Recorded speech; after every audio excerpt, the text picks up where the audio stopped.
అబ్రహాముకు దేవుడు ప్రత్యక్షమై అబ్రహాముతో దేవుడు చెప్తున్న మాట ఏంటంటే, నా సన్నిధిలో నడుచుచు.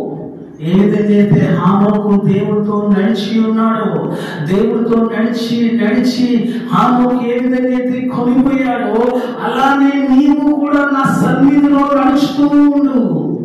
తర్వాత ఏమన్నాడు? నిందారహితుడవై జీవించు. ఆమేన్. అంటే నీ మీద ఒక్క నింద కూడా లేకుండా, హల్లెలూయా చెప్పండి, నీ మీద ఒక్క మచ్చ కూడా లేకుండా, నీ మీద ఒక్క అపవాదము కూడా లేకుండా నడువు. ఆమేన్. ఇక్కడ ఇంగ్లీష్ లో మనం చదివామనుకోండి, బ్లేమ్లెస్ అన్నాడు. నిందారహితానికి ఏమన్నాడు? బ్లేమ్లెస్. అంటే ఒక్క మచ్చ కూడా, ఒక్క డాగ్ కూడా, ఒక్క చిన్న మురికి కూడా, మరక కూడా నీ మీద లేకుండా చూసుకో. ఆమేన్.